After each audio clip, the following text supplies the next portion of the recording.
Hello everyone. तो चलिए आज का क्लास स्टार्ट करते हैं। और आज का क्लास आपका लूसेंट का ऑब्जेक्टिव बुक से हम लोग देख रहे हैं फिजिक्स को, जिसमें चैप्टर नंबर फर्स्ट है आपका मैकेनिक्स। और मैकेनिक्स में भी अभी तक आपको समझ में आ गया होगा कि अभी हम लोग देख रहे हैं एकदम बेसिक सा चैप्टर, जो फर्स्ट चैप्टर होता है यूनिट एंड डायमेंशन को, वही यूनिट वाला चैप्टर चल रहा है। यानी कि साइंस के अंदर फिजिक्स, फिजिक्स के अंदर चैप्टर 1 में इस बुक में दे रखा है मैकेनिक्स, और मैकेनिक्स के अंदर भी यानी कि फिजिक्स बोलूँ या फिर मैकेनिक्स, जिसमें फर्स्ट चैप्टर होता है यूनिट, तो यूनिट वाला चैप्टर को देख रहे हैं।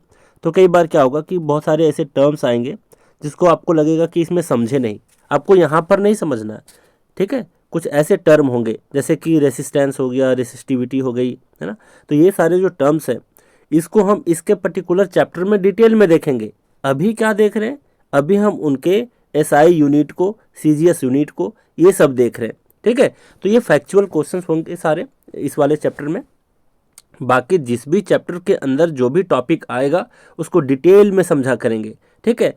फिर भी अगर कोई भी ऐसा कॉन्सेप्चुअल क्वेश्चन आता है उसको मैं बहुत ही बेसिक से समझाऊंगा, आपको टेंशन लेने की आवश्यकता बिल्कुल नहीं है। चलिए स्टार्ट करते हैं। फर्स्ट नंबर क्या कह रहा है यहाँ पर, 21 नंबर क्वेश्चन है, the most suitable unit for expressing nuclear radius. Nuclear radius को मेजर करने के लिए सबसे बेस्ट यूनिट क्या होता है? तो इसका सीधा आंसर आप ध्यान में रखना, फर्मी होता है। हालांकि एंगस्ट्रम में भी मेजर किया जाता है, फर्मी में भी मेजर किया जाता है, नैनोमीटर में भी मेजर कर सकते हैं, लेकिन बेस्ट जो होता है, बेस्ट या फिर मोस्ट सुटेबल यूनिट जो होता है न्यूक्लियर रेडियस को मेजर करने का, वो होता है फर्मी। और फर्मी के बारे में मैं पिछले क्लास में भी बता चुका हूँ कि फर्मी को ही बोला जाता है फेम्टो, और फेम्टो का वैल्यू कितना होता है 10⁻⁻15, ठीक है। तो इस चीज़ को ध्यान रखना। अब कहोगे सर न्यूक्लियर रेडियस कहने का क्या मतलब है? तो न्यूक्लियर कहने का मतलब है न्यूक्लियस से, न्यूक्लियस यानी कि कोई भी एटम के बीच में एक न्यूक्लियस होता है ना। न्यूक्लियस में क्या होता है, प्रोटॉन होता है, न्यूट्रॉन होता है, बाहर में इलेक्ट्रॉन होता है। तो वो जो छोटे छोटे कण होते हैं उसका जो रेडियस होता है, डायमीटर होता है, उसको मेजर करने का मोस्ट सुटेबल यूनिट कौन सा होता है? तो फर्मी होता है। हालांकि ये सारे भी इससे भी मेजर किए जाते हैं, लेकिन यहाँ पर मोस्ट सुटेबल पूछा है तो एकदम फैक्ट वाला क्वेश्चन है, ध्यान में रखना, फर्मी होता है, ठीक है। और फर्मी का वैल्यू क्या होता है 10⁻⁻15। आगे बढ़ते हैं। सेकंड नंबर क्वेश्चन कह रहा है आज का, यह which one of the following quantities does not have unit. किसका यूनिट नहीं होता? पिछले क्लास में भी काफ़ी डिटेल में बताया था किसका यूनिट नहीं होता, देखेंगे वन बाय वन करके। स्ट्रेस क्या होता है? Reacting force is divided by area. Pressure क्या होता है? सिंपली होता है आपका direct force is divided by area, पिछले क्लास में देख चुके हैं। फोर्स क्या होता है? तो फोर्स होता है मास इनटू एक्सेलरेशन, है ना। स्ट्रेन क्या होता है? स्ट्रेन पिछले क्लास में बताया था, change in length is divided by original length को कहा जाता है स्ट्रेन, है ना। और फिर change in dimension is divided by original dimension, इसको कहा जाता है स्ट्रेन।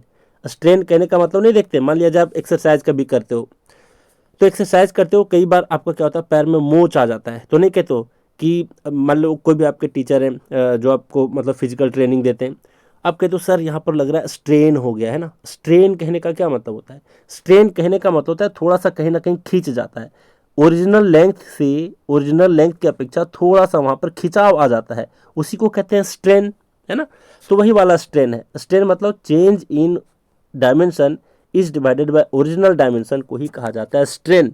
इसमें भी होता है लीनियर, इसमें भी और कई सारे टर्म्स होते हैं, अभी यहाँ पर मैं आपको नहीं बताऊंगा, जब इसके चैप्टर में जाएंगे तब वहाँ पर डिटेल में बताऊंगा। हो सकता है आपके लिए ये चैप्टर ना भी हो तो उसको पढ़ने की आवश्यकता नहीं पड़ेगी, मतलब जितनी आवश्यकता होगी सबका सब मैं आपको कराऊंगा, टेंशन नहीं लेना। तो ध्यान दो, यहाँ पर स्ट्रेस का जो यूनिट होता है वही आपका होता है प्रेशर का, और पिछले क्लास में देख चुके थे अंक्स मॉडुलस ऑफ इलास्टिसिटी का सेम होता है, तीनों का पास्कल होता है और फिर न्यूटन पर मीटर स्क्वायर होता है, देख चुके हैं।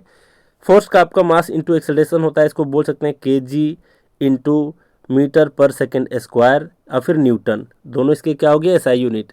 स्ट्रेन का यूनिट बता दो क्या होगा? स्ट्रेन मतलब change in length is divided by original length, ऊपर में चेंज इन लेंथ भी आपको मीटर में मेजर करेंगे और नीचे भी आपका मीटर में आ जाएगा, यानी कि इसका मीटर मीटर कैंसिल हो जाएगा, मतलब ये यूनिटलेस है, समझ गए।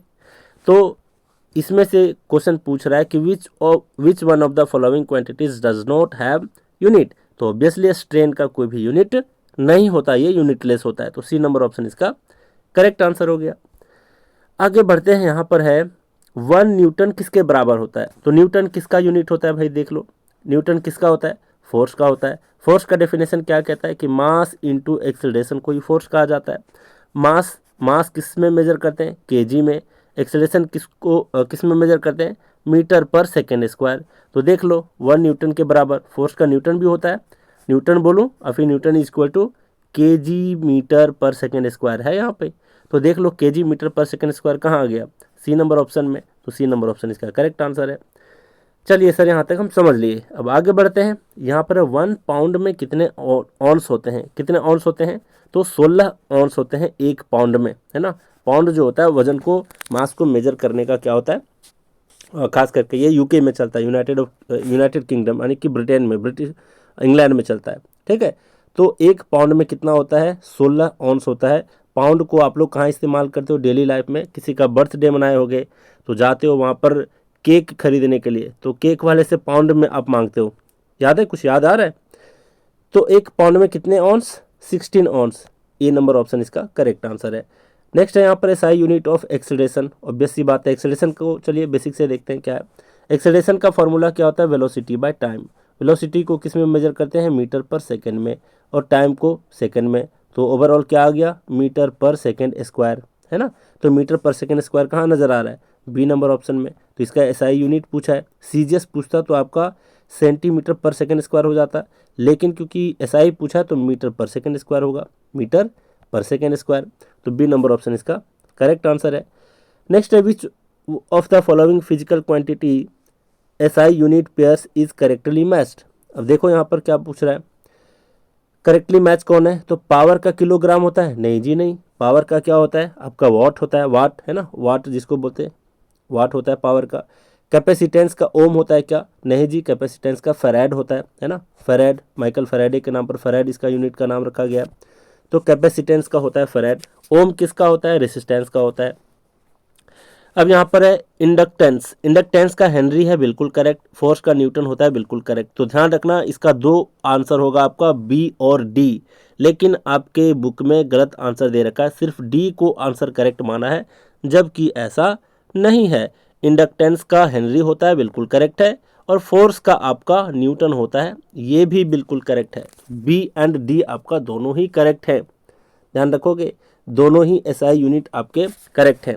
एक दफ़ा मैं देख लेता हूँ कि इंडक्टेंस को मैं अपने नोट्स में इंक्लूड किया हूँ या नहीं। इंडक्टेंस कहाँ गया? हेनरी, है ना, ये देख लो हेनरी, यहाँ पर है हेनरी। तो हेनरी है इंडक्टेंस का एसआई यूनिट भी है, और आपका दूसरा आपका क्या था? फोर्स का न्यूटन। तो दोनों ही आपके करेक्ट हैं, मैंने अपना नोट्स में इंक्लूड किया हुआ है, टेंशन लेने की कोई बात नहीं है। तो यहाँ पर क्या हो गया आंसर आपका? बी एंड डी दोनों ही करेक्ट हैं। चलिए, यहाँ तक बिल्कुल क्लियर है। नेक्स्ट है एसआई यूनिट पूछा रेसिस्टेंस का। तो रेसिस्टेंस का आप बोलोगे सर इसका, इंडक्टेंस का, रेसिस्टेंस का सबका डेफिनेशन बताओ। यहाँ नहीं, जब इसकी आवश्यकता पड़ेगी तब। यहाँ किसकी आवश्यकता है? इसके एसआई यूनिट का, इसके सीजीएस यूनिट का यहाँ पर ज़रूरत है ना। तो एसआई यूनिट हम बताते जा रहे हैं। रेसिस्टेंस का बता दो क्या होता है? तो रेसिस्टेंस का होता है आपका ओम। ओम में मेजर किया जाता है रेसिस्टेंस को, ठीक है। तो ये सारे पॉइंट्स आपको ध्यान में रखने हैं।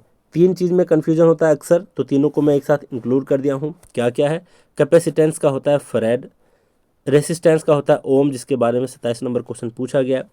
लेकिन रेसिस्टेंस और रेसिस्टिविटी 2 अलग चीज़ें हैं, और रेसिस्टिविटी का होता है ओम मीटर। ध्यान रखना, रेसिस्टेंस का ओम, रेसिस्टिविटी का ओम मीटर, ठीक है। कैपेसिटेंस का फैराड। ये तीनों को मैं बार बार रिपीट कर रहा हूँ ताकि आप भूलो नहीं। फिर से रिपीट कर देता हूँ, कैपेसिटेंस का फैराड, रेसिस्टेंस का ओम, रेसिस्टिविटी का ओम मीटर। ध्यान रखोगे, जहां भी कंफ्यूजन वाले पॉइंट्स हैं मैं सबको इंक्लूड किया हुआ, आपको टेंशन नहीं लेना है। यहाँ देखो, यहाँ बोला 1 किलोवाट आवर के बराबर कितना जूल होता है? तो भाई 3.6 इंटू 10⁻⁶ जूल इसका करेक्ट आंसर। इस वैल्यू को याद रखना। अब कहोगे सर ये कहाँ पढ़ना होता है? मैं आपको बता देता हूँ। आपके घर में मीटर लगा होता है ना? जी हाँ, आपके घर में मीटर लगा होता है इलेक्ट्रिक बोर्ड के लिए, है ना। मतलब जितना भी आप इलेक्ट्रिसिटी कंज्यूम करते हो उसको आप मीटर में देखते हो कि नहीं, कि इतना यूनिट बिजली बिल हुआ। तो समझो कि 1 यूनिट बिजली बिल का मतलब यही होता है 1 किलोवाट आवर। इसको ही कहा जाता है 1 यूनिट बिजली बिल, 1 यूनिट इलेक्ट्रिसिटी। अब ये होता क्या है? ये होता है कि 1 घंटे में, देख लो किलोवाट आवर, 1 घंटे में आप अगर 1 किलोवाट पावर कंज्यूम किए, ध्यान से समझना ये कैसे आया है ये बता रहा हूँ। 1 किलोवाट आवर का मतलब है कि 1 घंटे के लिए आप कितना, मतलब 1 किलोवाट का पावर अगर कंज्यूम करते हो तो कहा जाता है कि 1 किलोवाट आवर के बराबर आप एनर्जी कंज्यूम किए, है ना। तो ये एनर्जी का है, यानी कि इलेक्ट्रिक एनर्जी का है आपका ये यूनिट, है ना। देख लो जूल भी एनर्जी का होता है, और इसी तरीके से 1 किलोवाट आवर भी आपका क्या होता है, इलेक्ट्रिक एनर्जी का यूनिट होता है। अब ध्यान रखना, एक पॉइंट में बताया कि 1 यूनिट बिजली बिल जो आपका होता है घर में, उसी बिजली बिल को कहा जाता है कि जैसे फिजिक्स के टर्म में बोलेंगे 1 किलोवाट आवर कंज्यूम किया पावर को 1 घंटे में, और उसको बोलेंगे आम भाषा में कि 1 यूनिट बिजली बिल यही है आपका, है ना। कितना होता है 3.6 into 10⁻6 joule electric energy consume किए। समझ में आई बात। तो सी नंबर ऑप्शन इसका करेक्ट आंसर है, ध्यान रखना। इसके बेस पर हम लोग न्यूमेरिकल भी देखेंगे, जब इसका चैप्टर में जाएंगे तो न्यूमेरिकल भी देखेंगे कि आपके घर में इतने बल्ब लगे हैं, 1 घंटे में एक बल्ब इतना कंज्यूम करे तो टोटल घर का बिजली बिल कितना होगा, ये सब कुछ देखेंगे, आपको टेंशन नहीं लेना है। बस इतना ध्यान में रखना कि 1 किलोवाट आवर ही आपका क्या है, 1 यूनिट बिजली बिल को इसी के टर्म से जाना जाता है फिजिक्स में। क्लियर।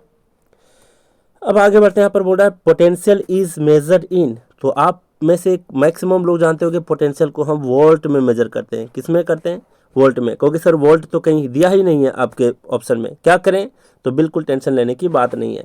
वोल्ट इक्वल होता है जूल पर कुलम्ब, ध्यान रखोगे, जूल पर कुलम्ब ही होता है आपका वोल्ट। तो जूल पर कुलम्ब आपका सी नंबर ऑप्शन में, इसलिए इसका आंसर सी नंबर होगा। अभी वोल्ट को देखेंगे, इसका डेफिनेशन भी देखेंगे, ठीक है, नीचे लिख रखा हूँ, तो ध्यान रखोगे। पोटेंशियल को मेजर किया जाता है वोल्ट में, और वोल्ट बराबर होता है joule per coulomb. C number option correct answer है। नेक्स्ट यहाँ पर Maxwell is the unit of, Maxwell is the unit of, देखो ये एसआई यूनिट नहीं बोला है, और यहाँ पर SI unit of magnetic flux. तो ध्यान रखना, मैग्नेटिक फ्लक्स का एसआई यूनिट वेबर होता है, और मैग्नेटिक फ्लक्स का सीजीएस यूनिट मैक्सवेल होता है। ध्यान रखोगे, दोनों सेम क्वेश्चन है, बस थोड़ा सा फर्क है। मैक्सवेल होता है सीजीएस यूनिट किसका, मैग्नेटिक फ्लक्स, यानी कि सी नंबर ऑप्शन का, और यहाँ पर एसआई यूनिट पूछा है मैग्नेटिक फ्लक्स का, तो ये होता है आपका वेबर। ध्यान रखोगे, फिर से रिपीट कर देता हूँ, मैक्सवेल सीजीएस यूनिट होता है मैग्नेटिक फ्लक्स का, और मैग्नेटिक फ्लक्स का एसआई यूनिट होता है वेबर। मैग्नेटिक फ्लक्स का एसआई यूनिट वेबर, और मैग्नेटिक फ्लक्स का सीजीएस यूनिट मैक्सवेल। ध्यान में रखोगे बिल्कुल। अब नोट पे चलते हैं, थोड़ा सा बेसिक सी बातें हैं, देखो क्या क्या है। यहाँ पर मैं लिख दिया हूँ कि एसआई यूनिट ऑफ पोटेंशियल, अभी देखे थे, पोटेंशियल को पोटेंशियल डिफरेंस भी बोला जाता है, ध्यान रखना। इसको वोल्ट में मेजर किया जाता है, यानी कि वोल्ट इसका एसआई यूनिट है। अब वोल्ट का डेफिनेशन क्या होता है, इसका डेफिनेशन होता है कि जब एक कुलम्ब चार्ज को मूव करने के लिए, एक कुलम्ब चार्ज को मूव करने के लिए 1 जूल का अगर वर्क डन करना पड़े, है ना, वर्क डन करना पड़े, तो उसी को कहा जाता है 1 वोल्ट। ध्यान में रखना इस चीज को। तो वोल्ट का क्या मतलब हो गया, वोल्ट का सिंपल मीनिंग हो गया कि work done is divided by charge, यही तो इसका मीनिंग हुआ। तो वर्क डन को किस में मेजर करते हैं, जूल में, और चार्ज को मेजर करते हैं किस में, कुलम में। तो जूल पर कुलम बोलूँ या फिर वोल्ट बोलूँ, बात बराबर है, तो ध्यान रख लोगे, बहुत बड़ी बात नहीं है, इसको ध्यान में रखना।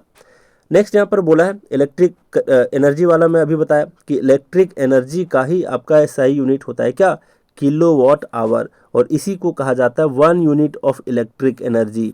1 यूनिट जो आपका बिजली बिल होता है उसको कहा जाता है 1 किलोवाट आवर, जिसका वैल्यू होता है 3.6 इंटू 10⁻6 जूल। ठीक है, क्लियर यहाँ तक, is equal to 1 kilowatt hour. तो ये सारी बातें आप समझ गए। तो ध्यान रखना कि 1 किलोवाट आवर किसका यूनिट होता है, इलेक्ट्रिक एनर्जी का।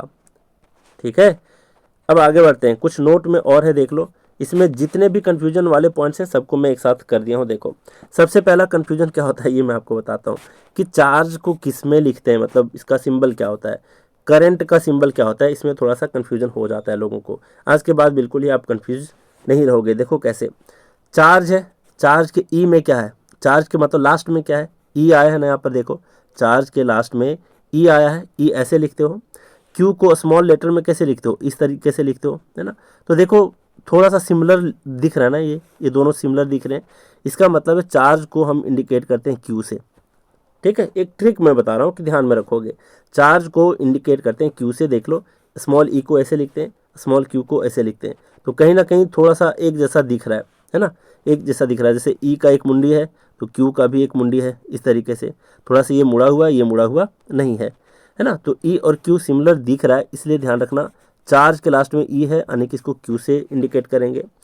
करंट देखो, करंट के लास्ट में क्या है, टी है, टी ऐसे लिखते हैं, और आई भी ऐसे लिखते हैं, यानी कि दोनों कहीं ना कहीं एक जैसे लिखते हैं।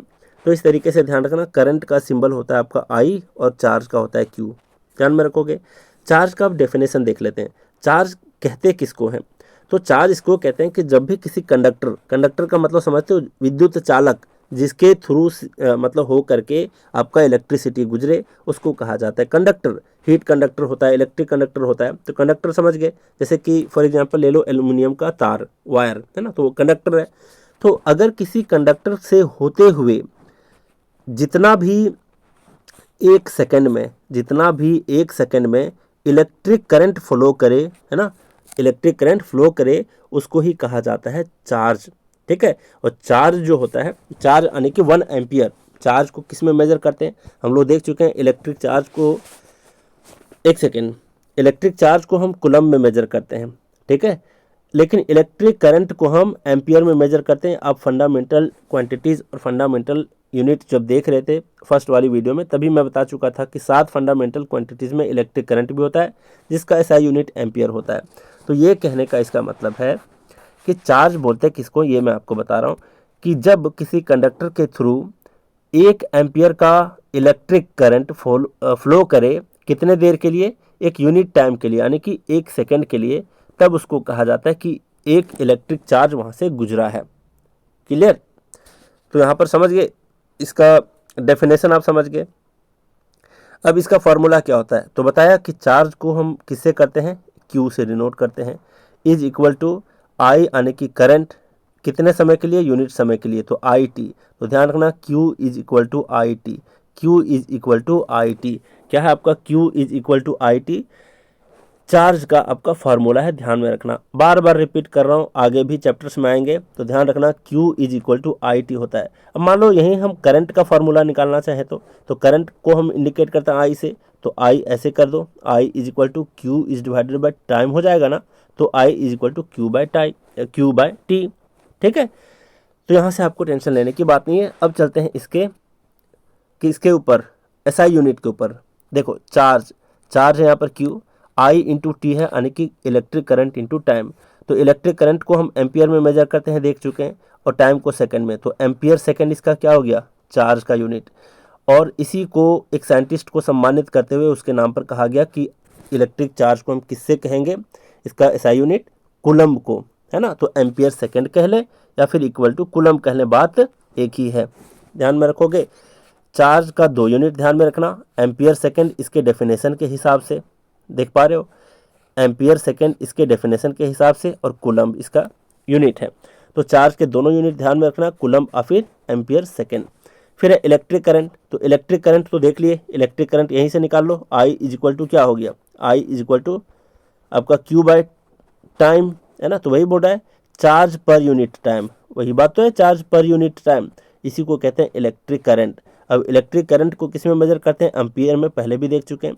दूसरे तरीके से इस डेफिनेशन के हिसाब से ये भी तो कह सकते हो कि भाई current is equal to Q by T होता है, यानी कि चार्ज बाय टाइम। तो चार्ज को कूलम में और टाइम को सेकंड में, तो कूलम पर सेकंड हो गया इलेक्ट्रिक करंट का।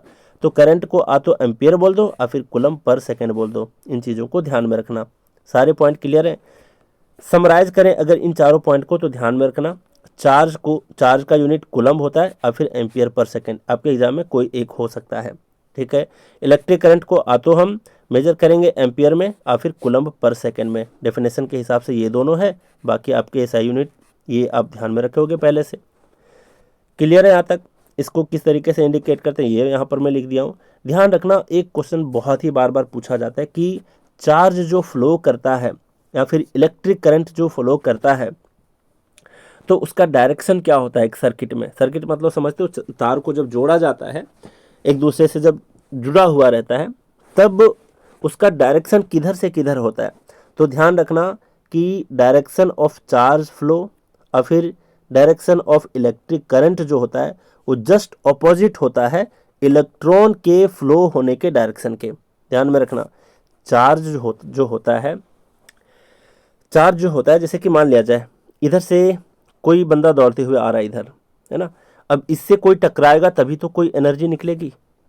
समझ में आ रही बात? तो वही बात है, मान लो कि इधर से आपका इलेक्ट्रॉन मूव कर रहा है इस डायरेक्शन में, इस डायरेक्शन में कोई इधर से उसके तरफ अगर हो करके जाएगा तभी तो कोई एनर्जी निकलेगी।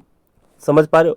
तो वही बात, मतलब मैं एक तरीका बता रहा हूँ याद रखने के, उस पर आप फैक्ट मत जाना, फैक्ट के बेस पर, ठीक है।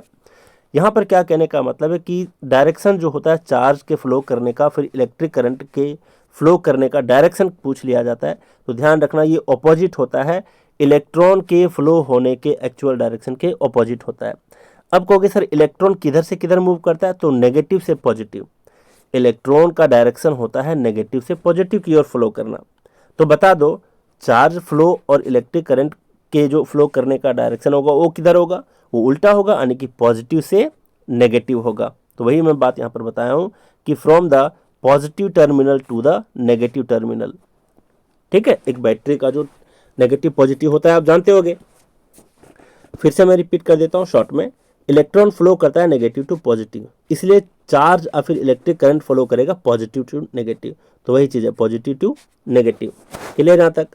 नेक्स्ट है वोल्टेज का, आप ध्यान में रख लेना, इसका जो डेफिनेशन है V is equal to I R. वीर को ध्यान रखना, ऐसे वीर लिखते हैं ना हम, तो वही वाला वीर को ध्यान में रखना। वीर हो गया, यानी कि voltage is equal to current into resistance. चलिए जी, रेसिस्टेंस का होता है ओम, लेकिन रेसिस्टिविटी का यूनिट होता है ओम मीटर। कैपेसिटेंस का होता है फैराड। ठीक है, फिर होता है इलेक्ट्रिक कंडक्टेंस का होता है सीमेंस।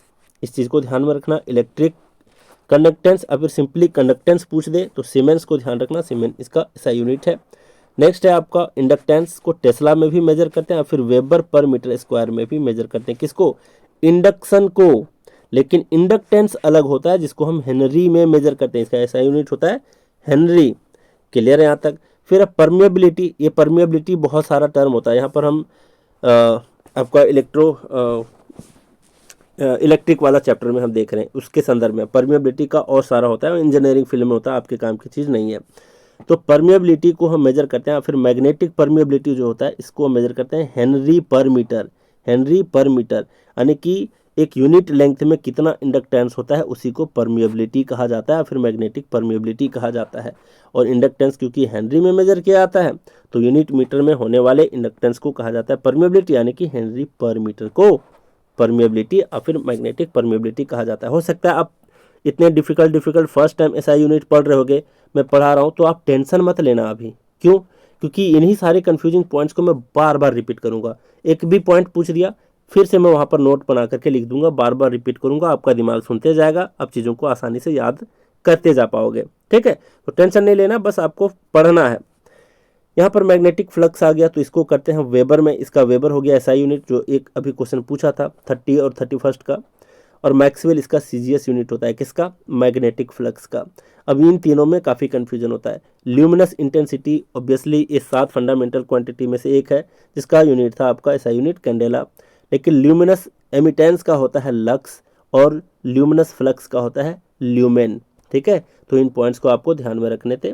सारे चीज़ को आप पीडीएफ से भी एक बार रिवाइज कर लेना, और इन सारे पॉइंट्स को मैं बार बार रिपीट करूंगा। ये सारे एसआई यूनिट है ना, बार बार मैं रिपीट करते जाऊंगा आने वाले जितने सारे वीडियोस हैं।